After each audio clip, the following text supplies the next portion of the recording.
In this video, I want to tell you a story about a layoff I dealt with earlier in my career, and how I navigated it, key red flags to look out for when it comes to layoffs that could impact you. So little signs you can look out for and plan ahead, and just to understand, the nature of corporate culture and things to look out for. So let's start with a bit of context here.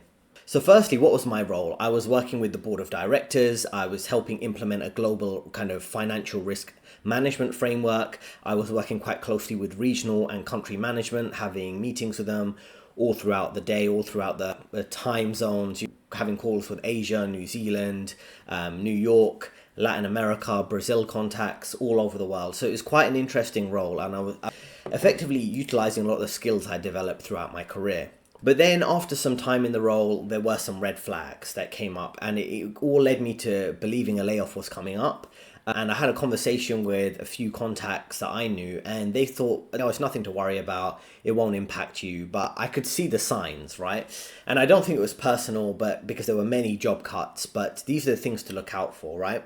Firstly, there was a change in management. The manager who hired me, she was quite friendly and helpful and things like that. But the new manager, to put it as nice as I can, he was a lot more inexperienced. So she was a C-suite level executive, and I had worked with her, like I say, for some time. She hired me, she did the interviews with me, think I was a good fit for the role.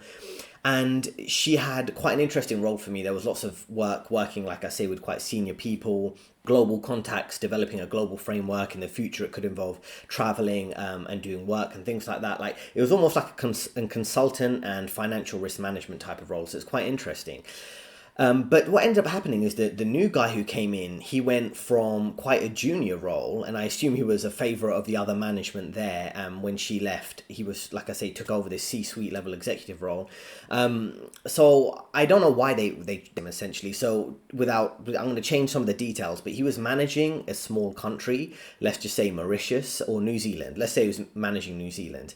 So he went from managing New Zealand and looking at financial risk and helping the business grow there to a C-suite level executive, and that was a small part of the business, a small country. He lacked the experience. So rather than, for example, the company taking someone from regional management to global management, they went from taking someone who had very little experience with a small country and managing the risks there in terms of finance to a very senior role. And it was very apparent in team meetings.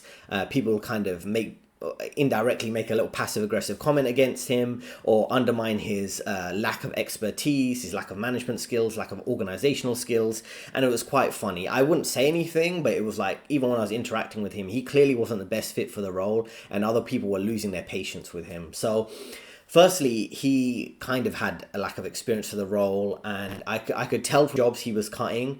But other people too, they were quite senior, experienced people. Maybe he wanted to get rid of his competition, but they were actually good people who'd been there for many years, so they would be very useful to him. So maybe they had a bit of internal conflict, but he ended up getting rid of them. And in terms of my role, he didn't really understand what my role was, even though I'd explain it and have kind of detailed meetings with him on a monthly basis, what I'm doing, how's my team's working. I was managing a global team, had contacts in Malaysia, contacts in LATAM, and I've been managing like essentially a global team.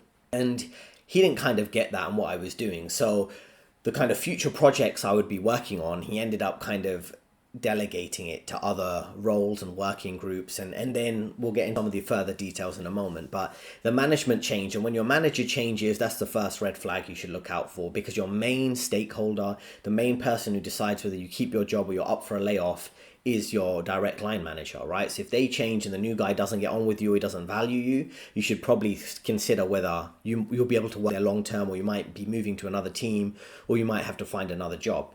So that's the first point. The second thing was around company mergers. Now, when a company merges, of course, they're going to be job cuts. And that brings me on to point three. There were other department cuts, like major cuts. They were cutting, for example, HR, which I didn't work in that department, but HR, they lost 50% of their jobs. They just cut the jobs very quickly. And other departments, you see people always missing. They'd be on the company site, and then those names would disappear, and no explanation would be they just left the firm, left the company. So these are typical signs that people are being put up for layoffs and the company's not discussing it in detail. And then there were different location cuts, right? I seen people in different departments leaving. I mentioned Malaysia. This company, without naming it, had quite big operations in Asia too. So I'd see a lot of people being let go there, even though there's quite a large business. So these are typical signs that, there are job cuts behind the scenes occurring. And then there was a lot of town halls, like department meetings, company meetings, where they're mentioning restructurings, but potential job losses and things like that. And there was kind of an undertone of that could come up. But then I was seriously thinking it could impact me. But a lot of my kind of co-workers at the time, they thought, no, we're doing kind of important work. We're working with senior people. They might let go of the more junior local contacts, but not anyone that senior. And then these type of things, I just kind of got on with my day job and wanted to see how things would occur. And then there's another bunch of red flags that were coming up. Firstly, they were reorganizing the department, moving certain work my team would be doing to working groups, so the work would be spread across broader groups. And then when it comes to work tasks, he wanted like a list of tasks I've been working on, which is another red flag of, they want to see what work you're doing and if they can delegate that and how they that if they wanted to remove you. So that's another key thing to look out for if they ask you to list all the work tasks you're working on. So, and then, like I said, when it came to the department, when I was looking at the reorganization and where my team fit in, it was kind of vague. It was like we were supporting all the other teams. So kind of like operational kind of other teams. And I was a bit like, that's a bit vague. It's not clear what we're doing. And it looks like we were just tacked on to a potential plan that they didn't have an intention for keeping us there, right? So it's kind of general, vague definition of what my team would be doing, moving my team's work to essentially working groups. And then point 8 here is around hiring for budget hires, budget for replacement hires. So I had some people in my team globally and they were leaving. And I get the impression from some of them that they may have heard rumors behind the scenes that other of their friends in different locations were kind of essentially being fired or subject to a layoff, and they were already looking for jobs. I got the impression from some of them because they started doing a little less effort in their work, and they mentioned to me some of their friends had lost their job and things like that. So I got the impression they were looking elsewhere. But when they left, I couldn't get budget from my senior management, from the C-suite level executives, to hire some of the replacements. So I thought that was a red flag. I understand budget is tight, but some of these employees in some of the lower cost jurisdictions, they don't actually cost that much, so they're not like a massive salary that the company has to commit to.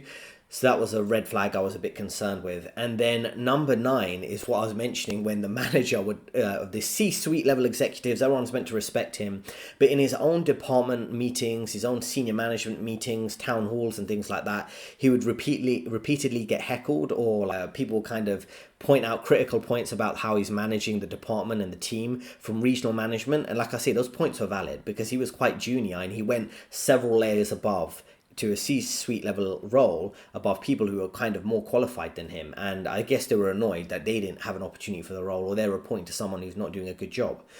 There was lots of awkward silence in meetings and town hall meetings and things like this. And I got the impression from some of the people who were typically talkative being quite quiet, and they had tons of experience and knowledge to share, that maybe they were informed that they would be subject to a layoff soon.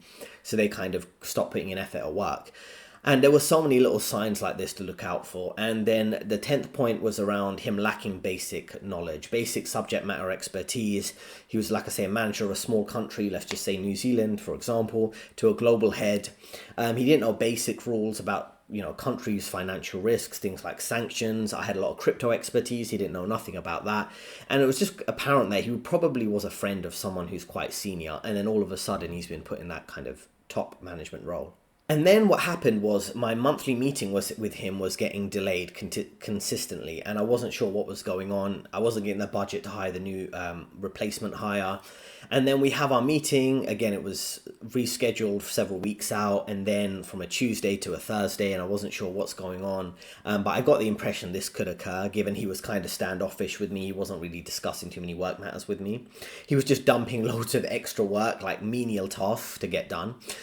So it ended up, he started the call, he said, listen, we're talking about budget cuts in the company, so I would like to add HR. So it went from just a meeting with him, and then he added HR. And this is just a funny meme on the screen to show how it could have looked. I made it quick because I know how these layoff scenarios work. I've seen behind the scenes and things like this. I wanted to immediately get to the money, right? So I asked them, I said, okay, before we go into the details, and I recommend you do this if you're subject to a layoff and you really don't care about the company. You don't have to be impolite or rude. You can just say, okay, yeah, just before we go through the details and the standard wording, I just want to understand about the financial aspect here. I can plan ahead because I'm a bit on edge and a bit concerned about that, given I've just been told about the potential layoff for myself. And then they'll go through it. Oh, well, I won't go through my personal details, but they might say, okay, you get a certain number of months pay, some additional kind of funding through, they have different terms. In the UK, you have things called pylon, where you essentially get paid for a certain amount of months of work without essentially working that. You might have certain additional weeks of work you have to stay there and keep working until the official last day. And then you have maybe additional funding they'll give you, which could be depending on your role. For financial companies, I assume that they have certain funds aside for potential layoffs, but also funds they would have put aside for your bonus next year. They kind of take a small portion of that and then give it to you as like an extra money. So you accept the layoff, sign off on the agreement and the severance agreement that you're not going to sue the company apart of the layoff. You're not going to claim discrimination or any type of employment litigation type issue. You just take the money and go. Now, the thing with this layoff, which was quite interesting, is they wanted me to continue working for a further 6 weeks. And we'll get into some funny stories in a moment here. But if you're telling someone they're subject to a layoff and we have to get the paperwork done very quickly, in the space of the week, they want me to sign the paperwork and they will sign it too. But I have to work a further 6 weeks. So we're going to sign off on all the paperwork that as long as I do the bare minimum or do what is required for my job, you're going to pay me a certain amount of money. Now, anyone who's subject to a layoff, they're not going to put in tons of work, right? Let's just be real, right? And I didn't have any intention of putting in tons of work, but you see the type of ridiculous amount of work tasks they were dumping on me, which was just unrealistic. So I'll say this, they had this discussion with me, gave me the amount of money I'd be receiving, the type of legal agreement it was, and the legal contacts I could get in touch with. And one thing I want to point out here is when you're subject to a layoff, typically there's certain recommended lawyers that manage typically the layoff process and the settlement agreements with our company, so they'll be more familiar. So these are our recommended lawyers, but you can pick anyone you want. So I mean, there's two ways of looking at this. Firstly, you could go with their recommended lawyers because they are independent. They're working on your behalf to agree to go through the agreement and sign it off on your behalf. But also, I don't believe they're genuinely independent, because if they are working with a client, let's just say myself, and I was pursuing an employment lawsuit, employment tribunal, litigation type scenario against the company, I'm sure the company wouldn't recommend that lawyer in the future, right? So there's a conflict of interest there where they want to keep it, they don't want to rock the boat too much, they don't want to push too much in favor of the client, the employee leaving the company. They will be more in favor of the company that is recommending them, even though they're technically independent. So just bear that in mind and be careful which lawyer you pick to organize your layoff agreement and sign off on the paperwork with you. Now, like I say, after this agreement, it became quite interesting. We signed off on it. I quickly did it with their recommended lawyer. I didn't want to waste any more time, right? And in the last month, which was really last 6 weeks, he started dumping on ridiculous amounts of extra work, right? I'd already been reducing my workload because I knew if I was going to leave the company because of this scenario.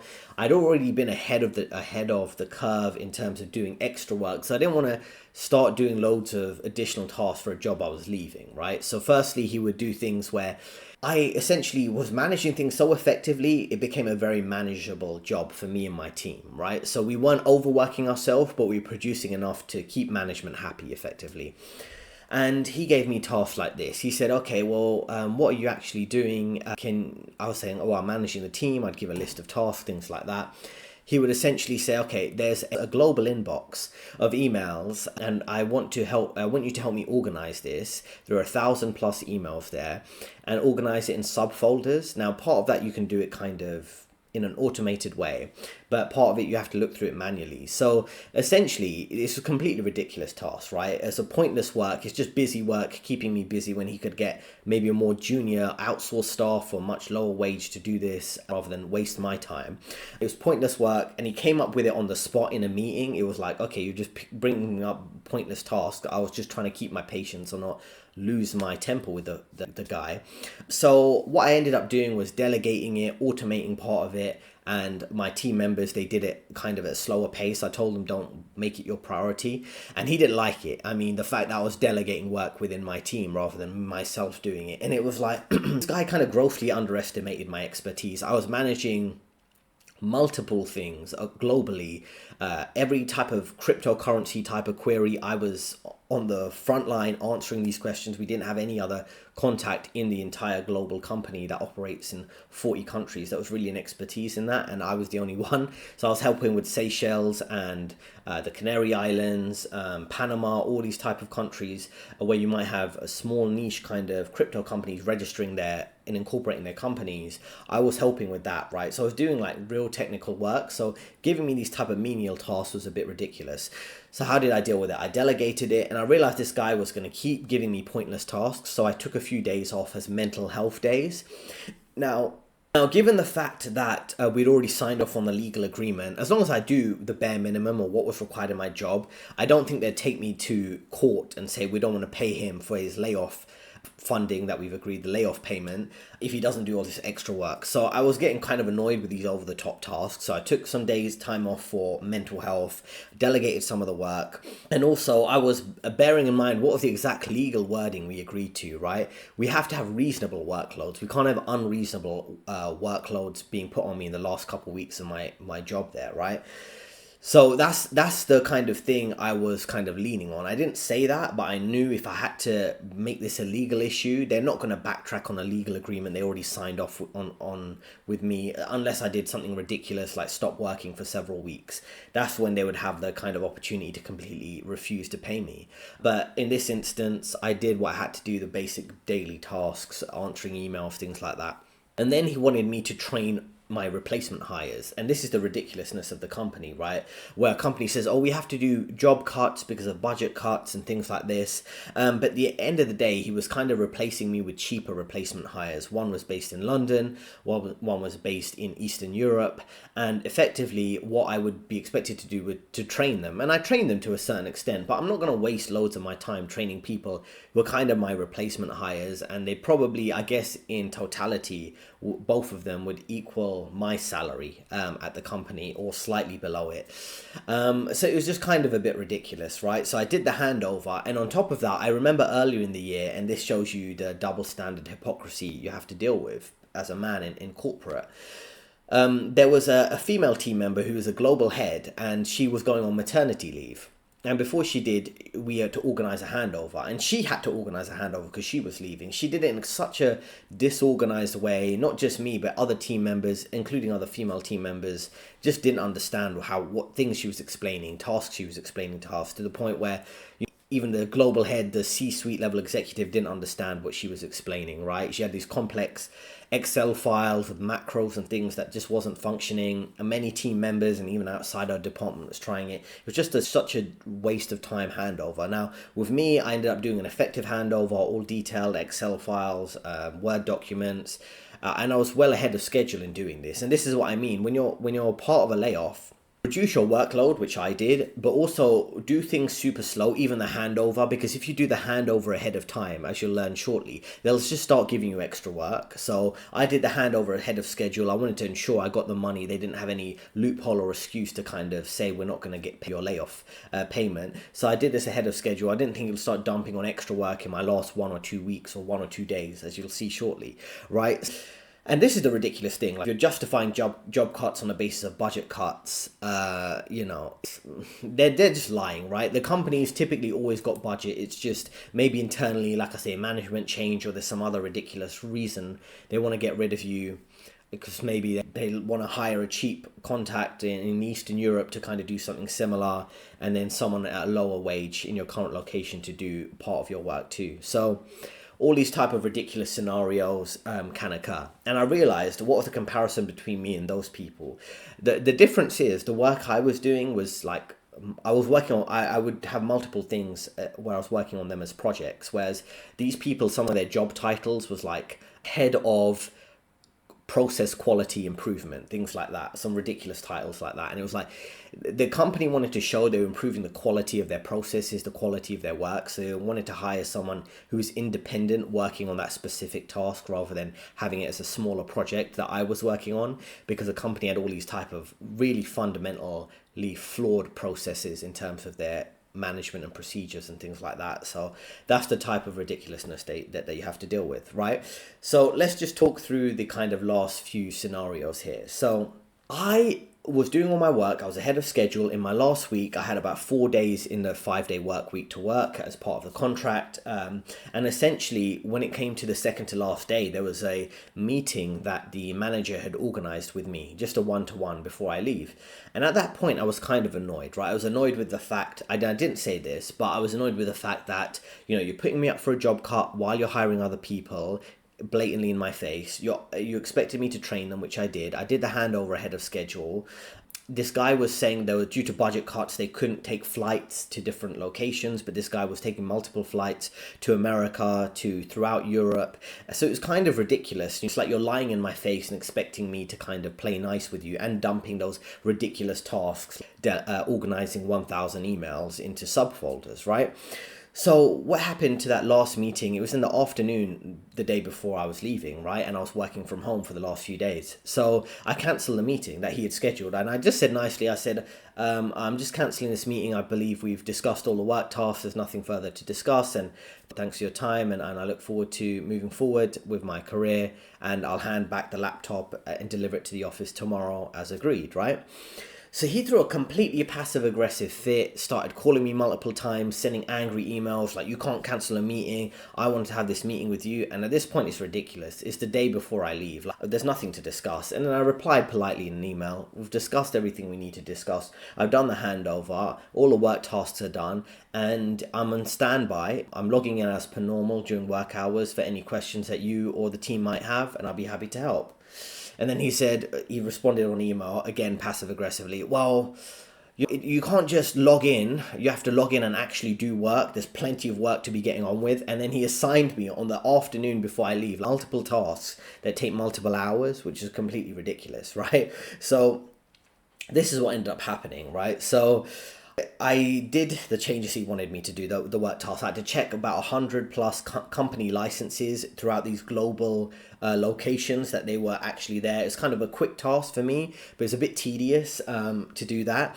And then he wanted me to make other changes to the company site. And one of the changes was removing my name from the company site with the replacement hire, the cheaper replacement hire, and removing the name of other senior management contacts that he didn't like, who'd also left the company as part of these job cuts.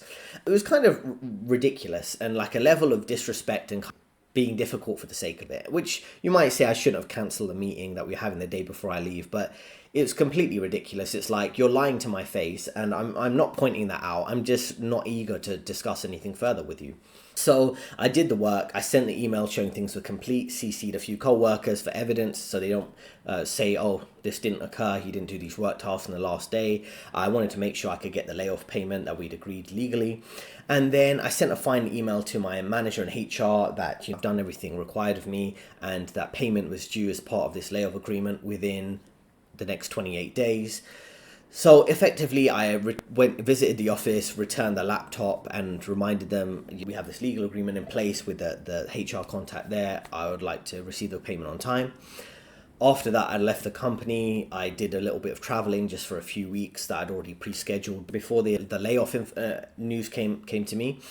And what ended up happening is I was always a bit stressed that I really want to make sure I get this money that we agreed, because it would help, obviously pay for my living costs and some savings on top of that in case I had to deal with a longer layoff, right? So I was kind of being calm about it, but I was constantly checking like my emails to see, when's it coming through and things like that. And then on the 28th day, they pay me, but it's the wrong amount because the payroll department has essentially overtaxed me. And they didn't overtax me slightly. They made a complete mistake where essentially they were paying me 30% of what they said they owed me. So like the 70% was going to the tax man. So I had to call them up. I had to call HR. It became very stressful for me because I know how in the UK, it's probably the same for other countries, if they pay a certain amount, the HMRC to the tax revenue system, whatever it's called in your country, it can take several months to get it back. So I was like calling them up, asking my lawyer to help me. The lawyer wasn't helping me. The lawyer was like, well, you only paid us to agree this legal agreement, not to guarantee you get your money on time. You have to contact the company directly. So I was calling them like 3-4 times, calling the legal contacts. They weren't helping me. Did my own research and figure out the legal avenues. I send them a demand letter via my email. The payroll team said they're working on it, and it took several extra days. And then about 35 days after leaving the company, I managed to get the correct payment, resolve the issue with the tax authorities and things like this. It was very tense for a month. So it was like I leave a company, and then 1 month after that, I'm waiting for the payment. It's a wrong payment. I'm stressed out because I need that money. And then it really puts me on edge, right? And these are the type of issues that can occur when you're leaving a company, right? And you really start stressing, oh, have they got a genuine reason not to pay me? What's going on? Could they bring up an excuse and say their company finances aren't good because they were making cuts that they can't afford to pay me now? So these are the type of unnecessary pressures that they put you under. So the lessons from here and in this layoff, right? And I almost, as you can see on the screen right now, I say in my demand letter, if you don't pay me, you're already running late. And typically if they're running late on paying you, you can technically ask them to pay the interest that you could have earned on that amount for each day that they're late. But after 5 days, they managed to resolve it. So it's 35 days in total before I got the money, roughly. And I said I want to get the chief legal contact in the company involved if they don't fix it immediately. Because, like I say, they could drag this out and come up with excuses if they wanted to. But eventually I got the money and that was solved. But key lessons for you to look out for. All those red flags I went through earlier, it's important for you to kind of consider those. Changes in management, company mergers, department cuts, other departments having job cuts, talking about restructuring the department or the team, changing your role, saying they've got no budget for hiring people who are leaving the company, managers getting heckled, ridiculous management who just don't know what they're doing. These are signs that you should look out for if you want to leave a company, even though it's easy to get comfortable in a role and think, oh, it won't impact you, but it could, right? Get everything in writing, the amount of work you need to do. Consider what's a reasonable amount of work you should be doing, any legitimate excuses you can come up with for mental health if you need to leverage that or something like that, if they're overloading you with excess work in your last month or so. Think about all avenues they might pursue to say that you shouldn't get the money that they previously agreed. Those are the type of things to look out for. And this is the weird world you live in these days, is that you have to balance two things. On one hand, when it's convenient, play the victim. Like I say, saying you have a health issue if you don't want to do all this extra work. And then when it's convenient, on the other hand, is being aggressive. So it's like the yin and yang. And the aggressive part was when I was pushing their payroll and their legal department and HR to hurry up and give me the money that they owed me before it gets sent to the tax authorities, and it could take months for them to retrieve it back. So because I was pushing aggressively, within, say, a couple of days, they made sure they didn't send that massive amount of money to the tax authorities. Instead, they gave it to me. And they end up doing it over 2 or 3 payments instead of one. So this is what I mean. You've got to manage playing the victim and being aggressive when it benefits you. And it's all a game of leverage. In certain levels, they had the leverage. When it came for me signing off on that layoff agreement, the severance agreement, they had the leverage. Then I had a bit more leverage in the last month because I knew they wouldn't take me to court for such a small issue of maybe not doing one particular project, 1,000 emails, organizing that. And then I had a bit more leverage there. And then when I was waiting for the payment, they had the leverage to review my work, and I'm sure they're going through the systems and checking the laptop I returned was in good repair, which it was. I was just using it like a normal laptop. And then I had the leverage when they were going to pay me late, or they paid me the incorrect amount and I was still waiting for a significant amount of money.